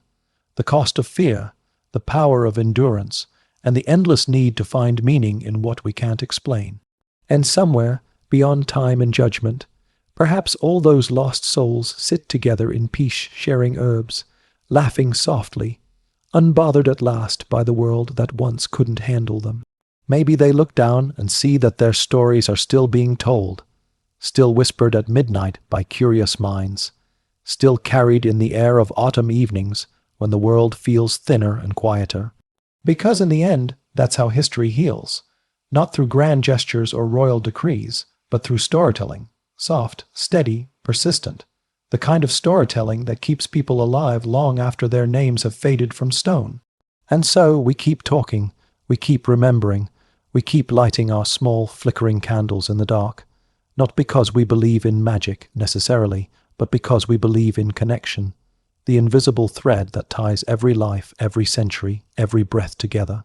The witch's fire once destroyed, now her light guides, and that, I suppose, is the closest thing to a happy ending history ever gives. And if you listen closely enough in that half-sleep state where thought and dream start to blend, you might realize that the witch's story is also our own. Because every society, at some point, invents its witches. The people it decides are too strange, too clever, too inconvenient to fit. They might not wear cloaks or stir cauldrons anymore. They might just post unpopular opinions, challenge an institution, or live lives that confuse others. The stakes are gone, thankfully, but the instinct to point fingers still hums quietly in human nature. It's strange how easily suspicion mutates across time. In the 17th century, it was she flies with the devil. In the 20th, she's a subversive. In the 21st, maybe she's fake news, or he's dangerous. The vocabulary changes, the mechanism doesn't. Fear finds its language, and it always sounds reasonable in its own era. That's what makes it so effective. And that's why remembering witches matters, not just for their sake, but for ours. They remind us what happens when fear and authority stop being questioned. They remind us that truth without empathy can become cruelty dressed in righteousness. Those quiet lessons echo louder than any sermon. Still, despite all the darkness in her origin story, the witch has become a symbol of balance, of holding both the light and the shadow without apology. That's why she resonates so deeply today. People are drawn to her not because she's spooky, but because she's whole. She represents the part of humanity that refuses to divide itself neatly into good and evil. She is, in a sense, the integration of what history once tried to separate. When you look at old illustrations from witch trial pamphlets, crooked noses, broomsticks, snarling animals, it's almost comical now. The artists drew fear the way children draw monsters under the bed, and yet those crude sketches helped fuel centuries of violence. It's an odd thing to realize. Propaganda, not pitchforks, did most of the killing. The image was always more powerful than the truth. But centuries later, artists reclaimed those same images and turned them into something beautiful. Paintings of witches mid-flight, not as grotesque but as free. Photo shoots that portray them as serene, wise, powerful. The same iconography that once justified torture now decorates journals and tattoos. Humanity, once again, took its own nightmare and rewrote the ending. That's a kind of quiet redemption. Let's drift for a moment to a cold night in 1612 in Lancashire, England. A woman named Alice Nutter, wealthy, well-dressed, unlike the usual suspects, stood accused of witchcraft. Her crime, being seen talking to other women already accused, that was enough. During her trial, she refused to confess. She didn't cry. She didn't beg. She just stood there, silent, dignified, and when the sentence was read, she nodded once. Witnesses later said she walked to the gallows without a word, her head held high. No one knows what she believed. No one even knows if she was a witch in any sense of the word, but her silence echoed louder than any defense. That calm defiance, that refusal to feed hysteria, is what people remember centuries later. You could almost call it her final spell, the act of not giving fear what it wanted. And that same quiet power lives on in every person who refuses to play along with the madness of their time. Maybe that's the modern version of witchcraft, the courage to stay calm when everyone else is lighting torches, the kind of strength that doesn't need an audience. When people light candles today in remembrance of those executed, they often describe an unexpected sense of peace, not sadness exactly, but a feeling of completion, like a circle finally closing. Maybe that's what happens when collective guilt meets collective grace. The air clears, the story settles. The souls, if you believe in such things, rest a little easier. In Denmark, there's a memorial stone by the sea that simply says, "To the innocent women burned as witches, 1540-1693. No names, no accusations, no theology, just a simple acknowledgement that they existed, that they suffered, that they matter. That's all any ghost ever asks for. And in that way, the witch's afterlife is strangely peaceful. She doesn't haunt in rage, she lingers in understanding. She became the symbol of what happens when humanity learns, however slowly, to outgrow its fear. The next time you see a witch in a movie, casting spells, laughing in the dark, flying across a silver moon, remember that behind that image are real people, long gone but not forgotten. They're the invisible authors of that myth, the unwilling creators of one of history's most enduring archetypes. Their suffering became art, story, identity. It's not fair, but it's real. That's how history redeems what it can't undo. It transforms pain into narrative. And if there's a lesson in all of this, it's probably not about witchcraft at all. It's about what happens when we stop listening, when we trade empathy for certainty, when we convince ourselves that safety can only exist if someone else is to blame. Those are the spells worth breaking. But maybe it's enough to end gently, with a thought, a whisper, a kind of quiet apology to the past. The fires have gone out. The fields have healed. The stars above the old trial towns shine no differently now than they did centuries ago. But maybe, just maybe, they shine with a little less judgment. So close your eyes if they aren't already heavy. Imagine the world exhaling. Imagine the earth reclaiming the warmth once stolen from it. The witch trials are over. The fear has faded. What remains is understanding, and that, in the end, is the softest, truest kind of magic. Now the night can rest, and so can you. Yet history never fully sleeps. It stirs quietly beneath the soil, whispering reminders to those willing to listen. Long after the last pyre burned to ash, traces of the witch hunts lingered in laws, in superstitions, in the architecture of fear itself. Even today, we carry fragments of that mindset, dressed in modern clothes, hidden behind new words. The ghosts of the accused never really left. They simply changed shape, dissolving into our collective memory, waiting for us to notice how often we still repeat the same patterns. Think about it. Every generation believes it's more enlightened than the one before. But progress doesn't erase the human appetite for control. It only refines its tools. Where once they used fire, now they use isolation. Where once they branded with iron, now they brand with words. And though no one stands in a public square to condemn a witch anymore, the instinct to cast someone out, someone inconvenient, different, or unexplainable, still pulses under the surface. The stories of those women and men who died in the name of purity remain uncomfortable mirrors. They remind us how fragile reason becomes when fear enters the room, how easily rumor disguises itself as justice, how moral certainty, once weaponized, can undo entire generations. The witch hunts may have ended on paper, but their echoes shaped how societies viewed gender, power, and belief for centuries after. In the centuries following the last trials, Europe changed rapidly. Science rose, monarchies fell, revolutions burned, and yet superstition clung to the edges like smoke that refused to clear. Even in the Age of Enlightenment, doctors prescribed charms, and judges whispered prayers before sentencing. People might have stopped calling them witches, but they still needed scapegoats. The names just shifted, to heretics, to rebels, to the poor, to the mad. The form changed, the function stayed. Still, the idea of the witch began to soften. Writers romanticized her, poets made her tragic, painters turned her into a muse. It's almost poetic justice that an image once used to demonize became a symbol of freedom. In the 19th century, artists began to see the witch not as an evil outcast, but as a misunderstood healer, someone ahead of her time, someone who dared to live by her own light. By the 20th century, she had re-emerged as an icon of rebellion. Feminist movements adopted her image as a symbol of resistance against patriarchal control. Witches became voices of autonomy, of spirituality without institutions, of intuition without permission. What once was feared became revered. What once was condemned became celebrated. And maybe that's the truest victory the so-called witches ever won, not through vengeance, but through transformation.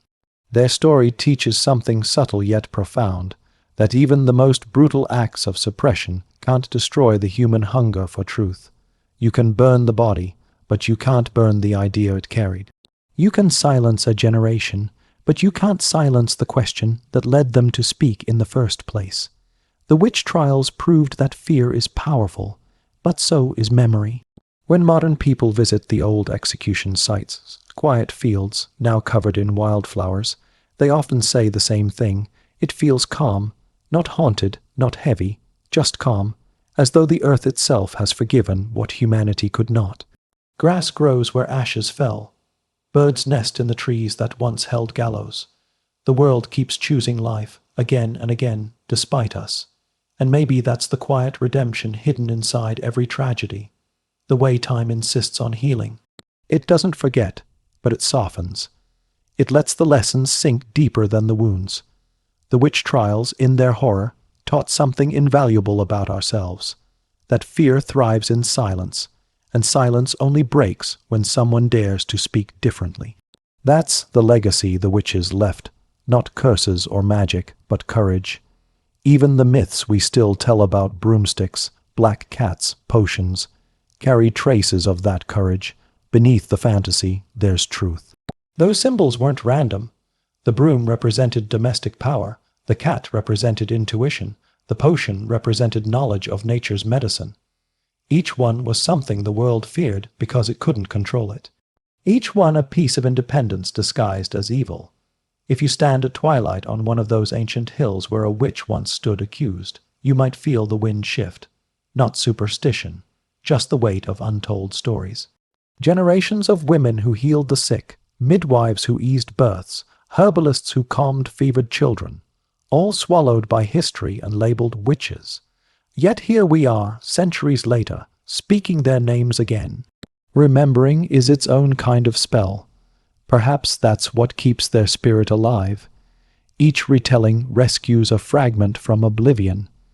Each reflection turns the firelight back on those who lit the pyres and asks, why? Why do we destroy what we don't understand? Why do we still? Those questions echo louder the more you look. And as you read or listen or think, you become part of the unwinding of that old curse, the curse of forgetting. Because memory is stronger than fear, and truth, once seen, refuses to be buried again. The witch's story, in the end, is not about evil or holiness. It's about what happens when a society loses its ability to see humanity in the people it fears. It's a mirror turned gently toward us, asking if we've really changed as much as we'd like to believe. And if you sit long enough with that thought, the line between past and present starts to blur. You begin to realize the witch was never just a woman in the woods. She was every silenced voice, every punished truth, every free spirit told it was wrong for wanting to be whole. She was, and is, the shadow that reminds the light how precious it really is. And so, as the centuries drifted forward, the witch, the woman once condemned by law and religions, lowly stepped back into the light, not in a flash of rebellion, but in a quiet return. Society, exhausted by its own enlightenment, began to look back at the old ways with a strange kind of curiosity. The same Europe that had once burned herbalists for mixing potions was now bottling those same herbs in glass jars and calling them medicine. The same priests who once condemned midwives as servants of the devil had been replaced by doctors using the same techniques they'd outlawed. Irony, as always, arrived late but dressed elegantly. By the late 19th century, spiritualism was in vogue. People sat around tables holding hands, whispering to the dead through candlelight. The seances, the tarot cards, the crystal balls, it all felt so daring, so forbidden, and therefore, of course, so fashionable. High society in London and Paris would attend these gatherings not because they truly believed, but because they were bored. And yet, amid all that posturing, something deeper stirred. The same instincts that once drew villagers to the healer's hut now drew aristocrats to psychic salons. Humanity's hunger for mystery hadn't vanished. It had just changed its outfit. In the early 20th century, the witch returned again, this time not as a figure of horror, but as a symbol of power. Writers and artists began to see her as a muse for modern liberation. The witch was no longer a threat to order, but a metaphor for independence. Poets compared her to rebellion. Painters gave her soft light and tragic eyes, and suddenly she was less a monster and more a misunderstood woman. And you can almost hear her laugh from the grave, centuries of torture, all undone by a bit of poetry. Then came the mid-20th century, with its own form of magics, icology. A new priesthood of analysts and dream interpreters stepped into the cultural spotlight, replacing demons with neuroses and curses with complexes. Carl Jung spoke of the shadow, and the anima, concepts that sounded suspiciously like old magic dressed in clinical vocabulary. Jung even wrote about the witch as an archetype, a symbol of feminine wisdom and repressed power. He might have denied the broomstick, but the myth had already woven itself into modern minds. Around the same time, actual modern witchcraft began to form, most famously through Gerald Gardner's Wicca in the 1950. Gardner claimed to have met surviving members of an old pagan coven in England, which, let's be honest, is exactly the kind of thing you'd expect from a man introducing a new religion in the middle of suburbia. But his timing was perfect. Post-war Britain was ready for something mystical but non-threatening, something ancient yet progressive. Wicca offered rituals without dogma, spirituality without clergy, and, most dangerously, feminine authority without male permission. It wasn't long before the witch was reborn once again, this time in ritual circles under the moon rather than in courtrooms under crosses. The new witch wasn't hiding anymore. She wore robes not because she was forced to, but because she wanted to. She cast circles, lit candles, and spoke incantations that were less about summoning spirits and more about reclaiming selfhood. The witchcraft of the 20th century wasn't about flying through the night. It was about grounding oneself in the present. Healing became the new magic, nature became the new altar, and fittingly, the same societies that once exiled witches for healing now paid money for yoga retreats and meditation workshops. History, ever the comedian, had completed its circle. By the 1970s, witchcraft and feminism had merged almost naturally. After all, both movements were built on the same soil: the rejection of control, the reclamation of autonomy, the refusal to be silent. The witch became a political emblem. Posters read, "We are the granddaughters of the witches you couldn't burn." It was less a slogan and more a haunting. Every rally, every speech carried echoes of those lost voices. The witch was no longer a threat to be erased. She was a warning to be remembered. Of course, the commercial world, never missing an opportunity to monetize rebellion, quickly adapted. By the 1990s, witches were on television, stylish, witty, usually blonde. Sabrina, the teenage witch, Charmed, Buffy, each show offered a sanitized version of the archetype, still powerful, but now marketable. The same broomstick that once symbolized resistance was now a pop culture accessory. It was cute, safe, and in its own strange way, that too was a victory. To turn a symbol of terror into a costume you could buy at the mall, that's quite the transformation. But underneath all the gloss, something quieter persisted. A slow, personal movement. People drawn to the old rhythms of the earth, to lunar cycles, to herbs, to ritual, not because they wanted to curse anyone, but because they were searching for connection in a world that felt increasingly artificial. These modern witches, whether they call themselves Wiccans, pagans, or simply spiritual seekers, see magic not as manipulation, but as mindfulness. Lighting a candle, meditating, mixing tea, all become acts of small rebellion against a culture that worships speed and distraction. And maybe that's why the witch still resonates. She's not about supernatural power anymore. She's about permission. The permission to live differently, to trust intuition, to be unhurried, to care for the body and the planet, to exist outside the boundaries of what's considered normal. Every spell, every ritual, every whispered affirmation is a quiet statement. I am my own authority. That's the same defiance that once frightened kings and clergy alike. Of course, not everyone's thrilled about this resurgence.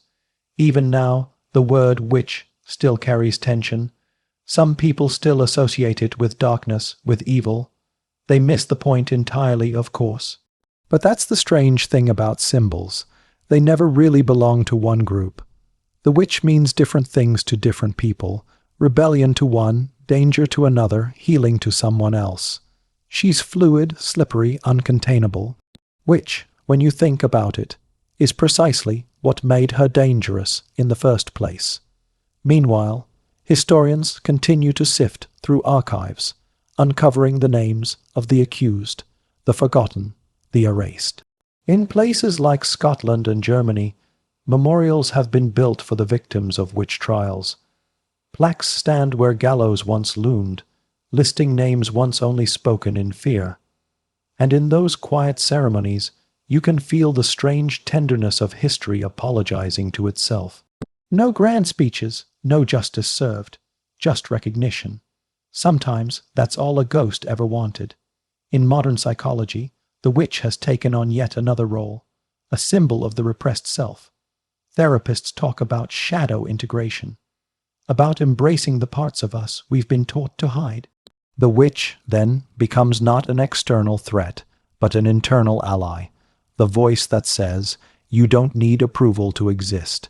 It's poetic justice again. Centuries ago, society tried to burn her out of existence. Now she lives in our collective healing language, and maybe that's the final evolution of the witch, from scapegoat to teacher. Her story is a long lesson in balance, between reason and instinct, community and individuality, order and chaos.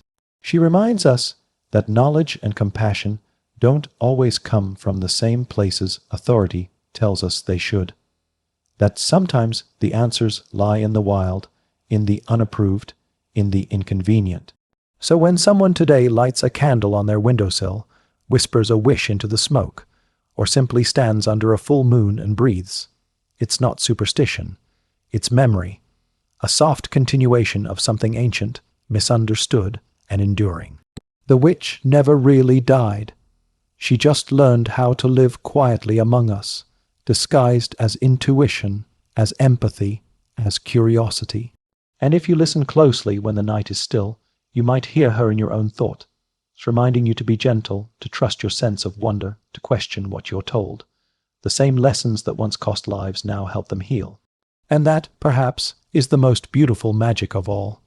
And so we drift forward, softly, into the present, the 21st century, our glittering age of information, algorithms, and irony, has found itself doing something delightfully contradictory. While we have satellites mapping distant galaxies and AI writing bedtime history monologues, people are also out there collecting moon water in mason jars, reading tarot cards on TikTok, and talking to crystals as if they were old friends. Somehow, the witch has survived the internet, and not only survived, it's thriving in it. Of course, that shouldn't surprise anyone who's paid attention to the witch's history. She's always adapted, always shapeshifted into whatever form the world could neither suppress nor fully explain. She outlived empires, inquisitions, and industrial revolutions. A few social media platforms weren't going to stop her. If anything, she's never had a louder microphone. Today, witchcraft is less about covens in dark forests and more about community online. The digital age turned broomsticks into broadband. You can find thousands of witches sharing herbal recipes, spellwork tutorials, or slow, meditative videos of candlelight rituals set to lo-fi beats. It's oddly soothing, like the spiritual version of cooking shows. People aren't calling the devil anymore. They're calling for peace, grounding, intention. The witch of today doesn't curse her neighbor. She just asks Mercury to stop retrograding for once. But beneath all the memes and hashtags, something sincere hums quietly. Modern witchcraft, for many, has become a kind of self-care, an anchor in a chaotic world. Lighting incense, arranging crystals, writing affirmations. It's all symbolic language for control, for focus, for calming the mind. The same instincts that drew medieval healers to herbs and charms now draw modern souls to sage and tarot. Humans haven't changed much. We still crave meaning, ritual, and a sense of connection with forces larger than ourselves. We just have better lighting for it now. It's also interesting, almost poetic, that the witch's image has become tied to women's empowerment again, only this time consciously. You see it in art, fashion, music. Musicians like Florence Welch, Stevie Nicks, or even Billie Eilish play with the aesthetic of witchcraft. Dark lace, candlelight, mystery, not as parody, but as reclamation. The witch is a statement, I define myself. In a world that still tries to box women, the witch simply refuses to fit. She's not saint, not sinner, not savior. She's self. And this isn't limited to women anymore. Modern witchcraft has become remarkably inclusive. People of all genders, backgrounds, and identities find space in it. After all, it's built on intuition and nature, things that belong to no one and everyone at once. In that way, witchcraft became almost democratic. No priest, no hierarchy, no holy text. Just practice, community, and personal meaning. It's quietly radical, of course. History still lingers. When you dig into discussions online, you'll find debates. Who owns a witchcraft? What counts as authentic? Where cultural boundaries lie? These are the growing pains of a practice that once existed in whispers, now living loudly in public view. The irony is that witches were once accused of stealing sacred power. Now they're accused of appropriating it. Different century, same suspicion, but even this tension speaks to the witch's persistence. She provokes thought. She makes people question ownership of the sacred, question who gets to define truth. That's her role, and she's still playing it beautifully. In academia, scholars have begun studying witch trials not just as superstition, but as social psychology. The obsession with witchcraft is now read as a mirror of human fear, fear of difference, of female sexuality, of chaos.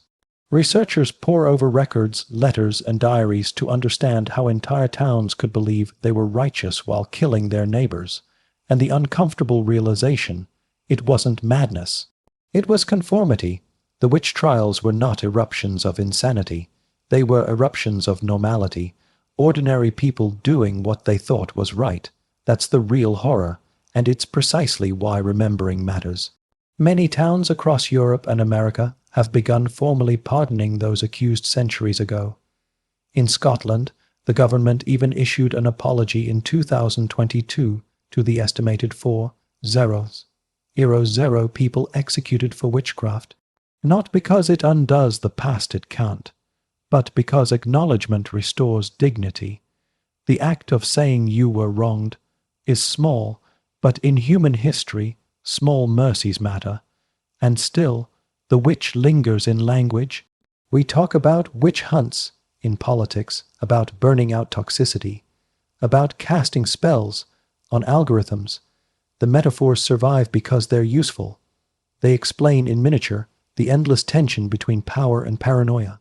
The witch remains our symbol of the person who stands outside the comfort of the crowd, sometimes feared, sometimes admired, always necessary. Pop culture keeps her alive too, of course. From Shakespeare's Three Weird Sisters to modern horror movies, she's evolved into countless versions. The wise woman, the vengeful spirit, the misunderstood outsider, the trickster. Each generation remakes her in its own image. The Elizabethan stage used her as comic relief. The Victorians painted her as tragic. The 21st century turned her into a meme with eyeliner and a Spotify playlist. Somehow, through all that, she remains relevant. There's something deeply human about that, isn't there? The way we keep recycling our archetypes. Every age invents its witch because every age invents its own fears, and every time we project those fears onto someone, usually a woman, who refuses to behave as expected. Maybe that's why the witch keeps returning, because she's not just a person, she's a pattern. The eternal story of society punishing what it can't define, but the tone has changed. The witch of today isn't whispering in the woods. She's running small businesses, teaching workshops, publishing poetry. The very qualities once used to condemn her, independence, intuition, intellect, are now celebrated. And maybe that's how history heals itself. Not through revenge, but through reversal. If you were to walk through a city today and stumble upon a small metaphysical shop, shelves lined with candles, jars of herbs, books about lunar cycles, you might not think twice. It's quaint, it's aesthetic, but for centuries that simple space would have been enough to end someone's life. That contrast alone feels like a quiet spell of its own, proof that culture can evolve, that symbols can be redeemed. And if you look beyond the surface, you'll notice something else. Most of these modern witches aren't performing grand rituals. They're journaling, meditating, setting intentions.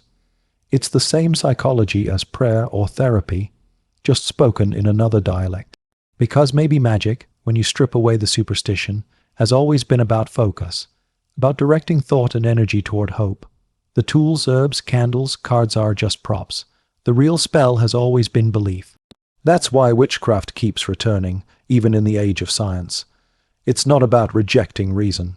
It's about completing it. Science tells us how. Magic asks why. And people, being people, need both. One feeds the mind, the other feeds the spirit. The witch stands in the middle, as she always has, bridging the two worlds, the rational and the unknowable, and so the story continues. The woman once feared for her knowledge is now teaching mindfulness. The same rituals that once drew suspicion now draw peace. What was once whispered in secret is now streamed in 4K. The witch's circle, once drawn in dirt, now glows on screens, but the intention hasn't changed. Connection, presence, healing, maybe that's the true lesson of her story, that humanity, for all its progress, still longs for wonder, still seeks meaning in candlelight, still yearns to believe that something unseen is listening. Whether that's God, the universe, or just our own reflection in the dark, it doesn't matter much. What matters is that the desire remains, and the witch, ever patient, remains its keeper. And as you sit here, the night growing quieter around you, perhaps that's the gentle comfort hidden in all this history, that even in the ashes of fear, something beautiful survived, that the voices they tried to silence still hum beneath the surface of our lives, softer now, but steady. That what was once used to destroy has somehow become a way to heal. So the next time you see a candle flickering in a window, or someone murmuring a wish to the stars, remember it isn't nonsense. It's continuity. The echo of 1,000 years of yearning, of trial and resilience. The witch is not a relic of the past. She's the quiet pulse of the present, the one who reminds us gently that the world is still full of mystery, and that sometimes the most magical thing you can do is simply believe. So here we are, at the quiet edge of the story. The lights are low now. The world outside has softened to a hush, and the ghosts of history have settled back into their sleep. You've followed this long, winding path, from firelit trials to glowing phone screens, where superstition melted into spirituality and fear transformed somehow into comfort. Take a breath here. Imagine the faces of those long-forgotten souls, the midwives, the healers, the old women with herbs in their pockets and secrets in their eyes. They aren't whispering curses anymore. They're resting. Their stories, once drowned by screams and sermons, have found their way back to us like embers carried on the wind. It's strange, isn't it, how centuries later we can still feel the quiet ache of what was lost. But there's peace in it now. The flames are gone, replaced by candle light, warm, safe, personal. The witch trials began as a symptom of fear, but their memory has become a ritual of remembrance. Every time someone studies that history, every time a story like this is told, another corner of that darkness fades a little, because really that's what stories do. They rescue us from forgetting. They turn pain into perspective, superstition into symbolism, tragedy into tenderness. They remind us that the past was not a collection of monsters and victims. It was people, flawed, frightened, desperate to make sense of a world that felt bigger than them. In that sense, maybe we're not so different.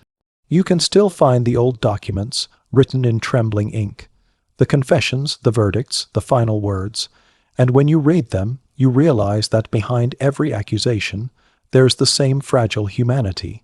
Someone who just wanted to live quietly, to heal, to help, to exist. Someone whose life was reduced to a rumor. It's humbling, and maybe that humility is its own kind of magic.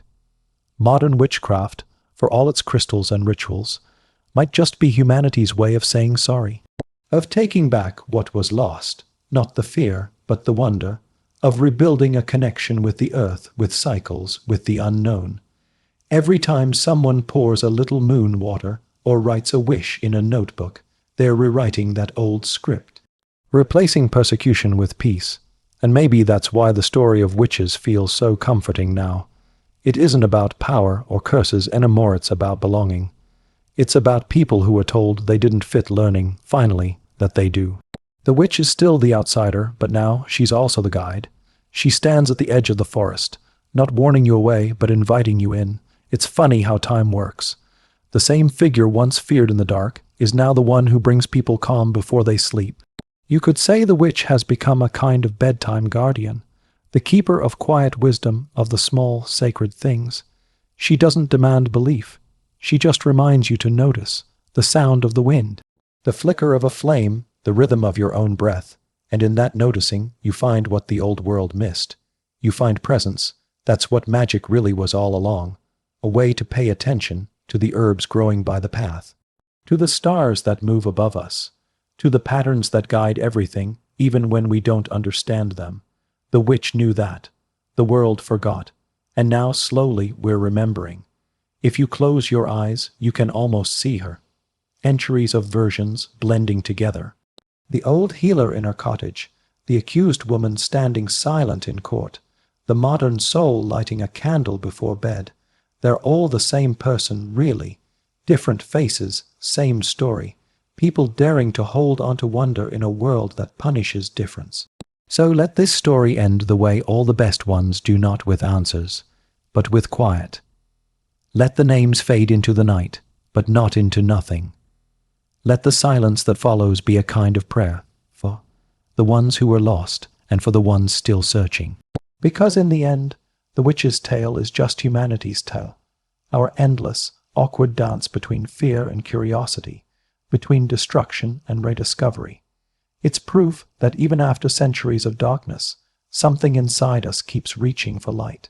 And that's where we leave it tonight. The embers have cooled, the ghosts have gone still. Somewhere, the moon watches over another sleepless thinker, another quiet dreamer, another person just trying to understand where the line between myth and truth really lies. So, rest now. Let the story settle into the back of your mind like an old song you can't quite forget. You've walked through centuries tonight, and you've seen how even in the ashes of fear, wonder still grows. The witches are gone, but their whisper remains. It says only this: don't be afraid to know. And with that, the night exhales, the story ends, not with fire, but with peace. Would you like me to give you the outro narration paragraph, written in the sleepless historian tone? Something you could use to fade the video out with calm music, right before the screen goes dark, and as the echoes of that final whisper fade, the silence itself becomes part of the story. The kind that doesn't ask for applause or answers, just a moment of stillness, where the weight of everything you've just heard can settle in your chest like dust in a shaft of light. It's in that silence that history truly breathes, not as facts or timelines, but as memory, as heartbeat, as the soft reminder that we are all made from the same fragments of time. Because if you listen closely enough, history isn't distant at all. It hums underneath your world in the way candles flicker, in the chill that moves through an old stone wall, in the feeling of déjà vu that you can't explain. It's there when you glance at the moon and feel, somehow, that it's looking back at you with recognition. That's not imagination, that's continuity, the unbroken thread that runs from the first fire to the last screen glow of your phone at midnight. And maybe that's why these stories matter so much, not just for what they tell us about those who lived before, but for what they reveal about us now. The human heart doesn't change much. We still chase comfort in mystery, still fear what we can't control, still crave meaning in the patterns that surround us. The witches, the pirates, the hermits, the dreamers. They were all searching for the same thing, a place in the vastness. If you strip away the centuries, the costumes, the myths, what's left is a shared ache. A longing to belong, to understand, to leave a mark. The people we call historical figures didn't know they were making history.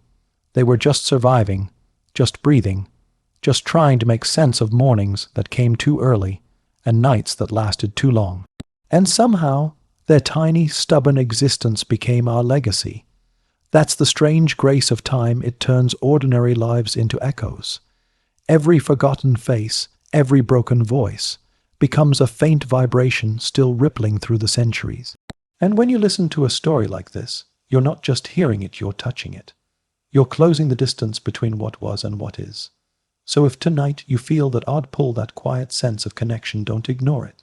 That's history reaching out, not to haunt you, but to remind you that you belong to something vast and ancient and endlessly repeating. You are part of the same story, written in new ink, but on the same eternal page. Tomorrow the world will go on loud, fast, glowing, but somewhere behind all that, the past will still whisper.